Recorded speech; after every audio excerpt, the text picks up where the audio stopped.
여러분 안녕하십니까? 전기신경치료학회입니다.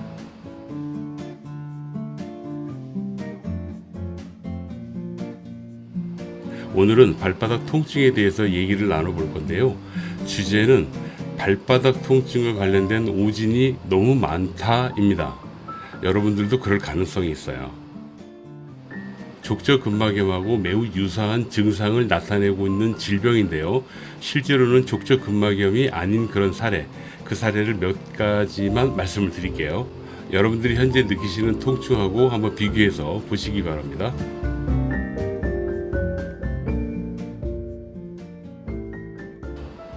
그럼 족저근막염이 뭔지에 대해서 간단하게 특징을 좀 말씀드릴게요. 요게 이제 족저근막염이에요. 뒤꿈치입니다. 이렇게 뒤꿈치를 나눠서 안쪽 윗부분이죠. 이 부분에 통증이 생기는 게 족저근막염입니다. 특징은 아침에 일어나면 주로 많이 아프죠. 한 10분 정도 걷다 보면 통증이 좀 줄어요. 이게 바로 족저근막염입니다. 자, 그렇다면 비슷한 증상이 나타나는 다른 질병에 대해서 좀 말씀을 드려볼게요. 여러 가지가 있는데 제가 한 몇 가지만 간단히 말씀을 드리겠습니다. 첫 번째,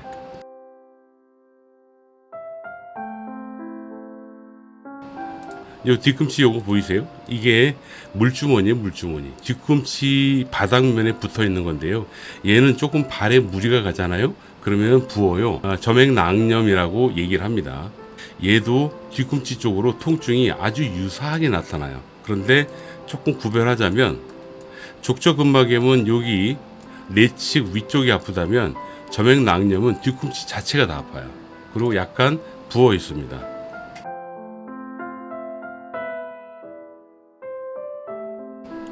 다음으로 신경통과 관련해서 말씀을 좀 드려볼게요. 여기 발바닥으로 내려가는 두 개의 신경 중에서 바깥쪽으로 내려가는 신경입니다. 이 신경이 이렇게 가지를 쳐가지고 이렇게 뒤꿈치를 감싸고 바깥쪽으로 흐르는 신경이 있어요. 그 신경의 요 지점이 꾹 하고 눌리게 되면 족저근막염하고 거의 똑같은 그런 증상을 호소하시게 돼요. 아침에 아프고요. 요 안쪽 위가 아파요. 족저근막염은 똑같다니까. 그런데 하나 특징이 있다면 뭐가 있냐면 요 바깥쪽 있죠. 바깥쪽도 불편하다라고 얘기를 하는 병이 있습니다. 이 병은 백스터라는 신경이 있는데 그 백스터 신경의 포착증이라고 얘기를 해요. 얘도 좀 많이 걷고 무리하면 생길 수 있는 병입니다.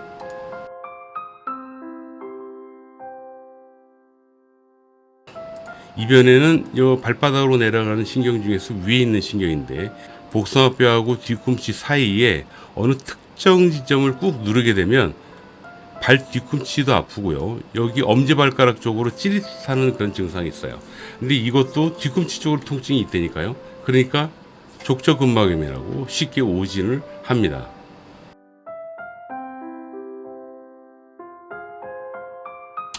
자, 그 다음에는 구조적인 문제에 대해서 말씀을 드려볼게요.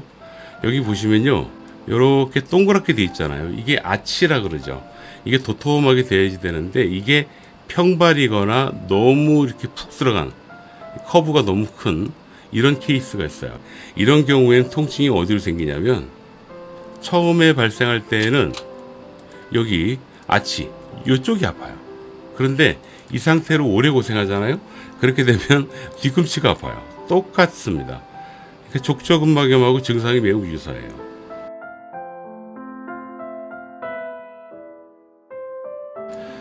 그 다음에 족근관 증후군이라는 병이 있어요. 얘도 족저근막염하고 매우 증상이 비슷한데요. 보시면 발목 안쪽에 이런 막이 있거든요. 조금 확대해서 보면요. 요 막하고 요 뼈하고 사이에 공간이 있죠. 이 공간이 족근관이라고 합니다. 자, 이 족근관이 중요한 이유는요. 이 족근관 안쪽으로 신경하고요, 혈관하고 중요한 발바닥 근육이 지나가요. 이 족근관 안에서 근육, 신경, 혈관이 다 주행하잖아요. 그래서 이쪽 족근관에서 뭐가 문제가 생기면 발바닥 쪽으로 피도 안 통하고요. 그 다음에 신경도 예민해지거나 혹은 둔해지거나 혹은 근육 있죠. 근육도 약해지거나 하는 그런 증상이 생기는 거예요. 이 족근관 증후군은 증상이 매우 다양합니다. 그래서 면밀하게 오랫동안 환자분한테 얘기를 들어봐야 돼요. 근데 특징이 뒤꿈치 당연히 아파요. 여기도 아파. 여기 다 안 좋아. 발바닥 전체에 여러 가지 다양한 증상으로 나타나는 게 족근관 증후군이에요. 근데 이 병의 특징은 아침에 안 아파요. 아침엔 안 아프고 활동하다 보면 아파지는, 느낌이 이상해지는 그런 병이 됩니다. 근데 이것도 족저 근막염으로 오진을 받고 오시는 환자분들이 꽤 많더라고요.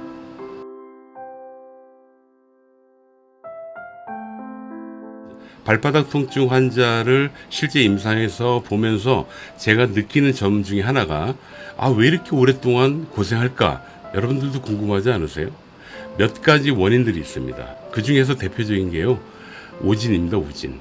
여러분들이 발이 아파서 병원을 갔는데 그냥 사진 보고 아무것도 안 해. 그냥 말만 들어봐. 만져보지도 않고 구져보지도 않고 또 이게 꼼꼼하게 물어보고 막 해야지 되는데 그러지도 않고 그냥 얘기만 듣고 이거 족저근막염이야 라고 얘기하는 병원 있죠. 보통 그런 병원들에서 실수들을 많이 합니다. 근데 제가 아까도 말씀드렸지만은 질병에 따라서 치료 방법이 조금씩 다른데 그 다른 내용이 확 다르다고요. 완전히 다르다니까. 그래서 치료 기간이 차이가 나는 거야. 제대로 치료를 받느냐, 제대로 치료를 못 받느냐에 따라서 당연히 치료 기간 차이가 나겠죠.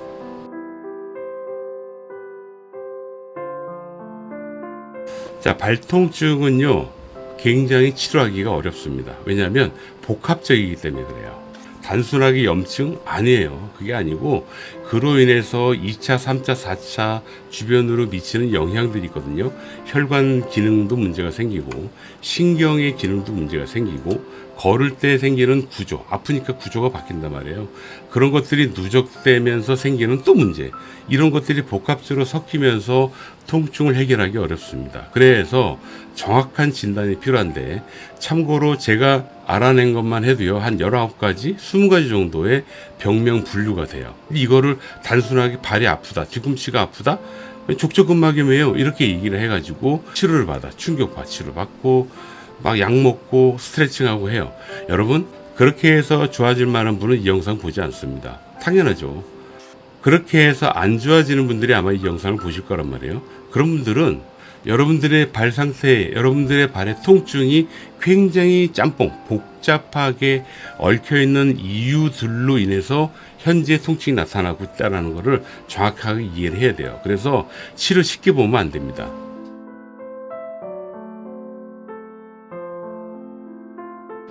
첫 번째, 꼼꼼하게 여러분들의 발 증상을 들어보고 여러 가지 유형별로 분석해가지고 이거가 섞여 있는 것 같아. 그래서 치료를 하나씩 해결해 나가야지 돼 라고 설명해 줄 수 있는 병원, 그 병원을 찾는 게 제1원칙이고요. 두 번째는 일주일 간격으로 비교를 해봤을 때 아직 아프긴 하지만 지난주 오늘보단 낫다라고 평가가 될 정도, 그러니까 통증이 아프긴 해도 점점 가라앉는 걸 느끼게 해줄 수 있는 병원이 있죠. 그 병원이 여러분들한테 유리한 병원이 됩니다. 마지막으로 통증이 어느 정도 사라졌을 때 보행 동작이에요. 걷는 습관이라고 얘기하는데 그 습관 자체를 수정해 줄 수 있는 능력 있는 병원이다. 그러면 정말 금상첨화죠. 근데 문제는 이런 병원을 여러분들이 찾을 수가 없다는 거예요. 감사하게도요, 제가 속해 있는 전기신경학회 선생님들은 이 모든 과정들을 다 아주 전문적으로 트레이닝을 한 선생님들입니다. 전국에 한 1,200명 정도 계시는데 혹시 압니까? 여러분들 거주하는 지역 근처에 저희 학회 선생님들이 계실 수도 있잖아요. 그래서 만약에 제대로 된 치료, 제대로 된 진단을 받고 싶다, 여기 밑에다가 댓글을 달아주세요. 그렇게 되면 저희 학회 스텝 선생님이 친절하게 방법을 알려드릴 겁니다. 마무리하겠습니다. 여러분들의 발통증 오래 간다? 그러면 무조건 여러 겹의 통증의 이유가 섞여 있다, 그렇게 생각하시면 되고요. 전문적인 치료를 받으라는 걸 제가 오늘 말씀을 드렸고요. 좋은 병원 찾으시고 좋은 치료를 받는 게 정말 중요합니다. 그렇게 했을 때 치료 기간이 완전히 달라요. 여러분들이 10년 아팠어요? 아니에요. 몇 달이면 해결될 수 있습니다. 그런 분들이 생각보다 꽤 많습니다. 지금 바닥에 깔려있는 사진은 뭐냐면요, 24년 되신 분이에요. 저한테 오셨던 분이십니다. 발이 너무 아파서 어떤 한의원을 갔는데요, 발바닥에 침을 120개 정도를 꼽더래요. 그 이미지가 바로 이 이미지입니다. 얼마나 고생했으면 이렇게 했을까요? 그죠? 아마 이 영상을 보시는 여러분들 중에서도요, 참 희한한 치료를 받은 경험이 있는 그런 분들이 계실 거예요. 오래 고생하지 마세요. 고생할 필요 없습니다. 현대의학이 많이 발전했습니다. 10년, 20년 아프다? 그거 신경 쓰지 마세요. 좀 긴 호흡을 가지고 몇 개월 정도 걸릴 수는 있으나 확실한 거는 여러분 반드시 좋아질 수 있습니다. 광고 너무 많이 믿지 마세요. 말로는 누구나 다 좋은 치료할 수 있습니다. 그러나 데이터를 가지고 또 많은 임상 경험을 가지고 여러분들한테 확신을 줄 수 있는 또 신뢰를 줄 수 있는 그런 치료를 할 수 있는 병원은 따로 있습니다. 광고가 아니더라고요. 여러분 건강하시고요. 감사합니다. 어서오세요. 이번에는 조금 오래 갈 거고 많이 준 상태로 유지되실 거예요. 그래서 이렇게 다음부터 치료할 수 있도록 제가 조치를 취할 테니까 안심하시고 조금만 더 받으세요. 잠깐만 계십시오. 간호사 부르겠습니다.